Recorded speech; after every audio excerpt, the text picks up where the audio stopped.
Bonjour, je suis ravi d'être en compagnie aujourd'hui de Marc Fromager. Marc Fromager, vous êtes patron du marché industrie au sein de chez Schneider Electric. On est d'ailleurs dans les locaux de Schneider Electric aujourd'hui. Je voulais développer avec vous un sujet qui est celui de l'industrie du futur. C'est quoi pour vous l'industrie du futur déjà en tant que dirigeant de cette division, parce que je crois que vous êtes administrateur au sein de l'Alliance pour l'industrie, mais surtout aujourd'hui au regard de Schneider, quel est le rôle que vous comptez jouer sur cet enjeu pour la dynamisation de notre tissu industriel aujourd'hui? Alors d'abord, je suis ravi de vous accueillir ici, au Hive, chez nous, chez Schneider, à Rueil-Malmaison.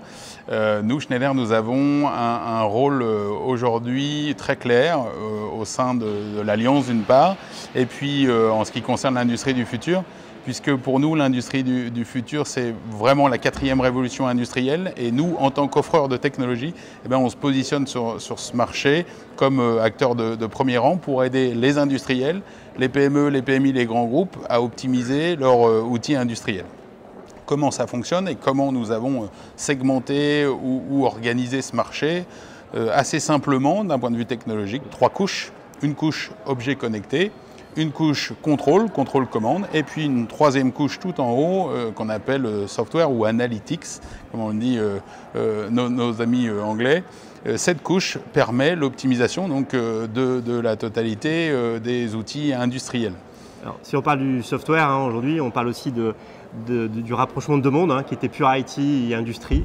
Je crois que c'est un des sujets qui vous impacte très directement. Ça se traduit comment au sein de Schneider Electric aujourd'hui notamment? Alors comment ça se traduit? Vous avez pu remarquer que ces dernières années, la majorité de nos grandes acquisitions sont faites autour du monde du software, du logiciel.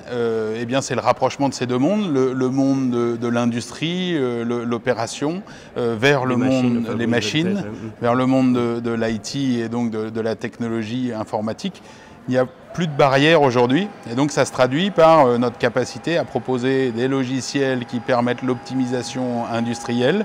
Et c'est ça, c'est la collecte des données qui partent de ces objets connectés. On les utilise, ces données, pour pouvoir garantir le contrôle, un meilleur contrôle commande de l'ensemble des machines. Et puis on monte progressivement vers ces logiciels. Alors, ça a amené quand même un enjeu réel, notamment de certification de vos produits, de sécurisation de vos produits. Donc un partenaire aujourd'hui qui est très actif, voire pionnier au niveau Europe, voire monde, qui est l'ANSSI. Exactement. Alors la convergence de ces deux mondes, pour revenir sur ce point, amène évidemment quelques risques également, puisque nous avons une partie directement connectée au monde de l'IT, où on a une bonne connaissance des virus potentiels. Eh bien, cette connexion amène un risque industriel potentiellement sur l'ensemble des réseaux de contrôle commande industriel. Et là, on a besoin d'avoir recours à la cybersécurité. Ce que nous avons fait dernièrement, c'est la certification de notre automate M580 pour garantir un niveau de sécurité optimum, non seulement sur le produit, mais également tout autour sur l'architecture. C'était vraiment un enjeu de co-innovation et de collaboration avec l'ANSSI pour arriver à définir les... Parce qu'il n'y avait pas d'antériorité sur ces sujets-là, donc il fallait définir les bonnes règles d'évaluation. Exactement. Un travail commun avec l'ANSSI pour arriver à définir le niveau de sécurité optimum sur ce type de produit qui n'était jusqu'à maintenant pas standardisé. Et donc il a fallu qu'on revoie ensemble avec l'ANSSI. Et nous y avons réussi évidemment, puisqu'on a abouti à cette certification récente. Les moyens qu'il fallait, les ressources qu'il fallait. Exactement. Un sujet que je voulais avoir, alors cette rubrique s'appelle Coup de boost, c'est un sujet évidemment que je voulais développer avec vous, c'est des chantiers d'innovation chez Schneider Electric. Il y en a un tout particulier autour de la cybersécurité notamment, où là aujourd'hui vous avez beaucoup de chantiers ouverts, des collaborations avec des startups ouverts. Est-ce que vous pouvez nous en dire un petit peu plus? Oui, alors évidemment c'est un monde récent, nouveau, avec beaucoup de startups, beaucoup d'effervescence. On a besoin de toutes les compétences dans le domaine et donc on se rapproche de nombreuses sociétés qui ont innové. Grosses ou petites d'ailleurs. Grosses ou petites, peu importe, mais des sociétés qui ont innové et donc on a la capacité à co-innover, à co-développer certaines offres pour... C'est quoi le challenge? C'est un enjeu de vitesse parce que les attaques sont de plus en plus importante et inattendue. Enfin, là, pour le coup, les hackers vont plus vite que tout industriel. Donc c'est un enjeu de vitesse, un enjeu là aussi d'innovation. Enfin, c'est quoi les leviers? L'innovation, c'est le cœur de la démarche. Un enjeu de vitesse, évidemment. Les hackers vont très très vite.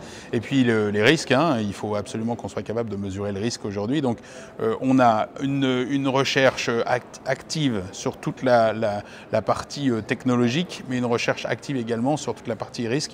Donc être en mesure de pouvoir imaginer la l'attaque de demain pour proposer des systèmes de plus en plus sécurisés. Et là, on a besoin de toutes les compétences sur le marché, petites, grandes entreprises, pour pouvoir proposer des solutions innovantes et extrêmement efficaces. Donc si on a une solution innovante aujourd'hui, à qui ça s'adresse?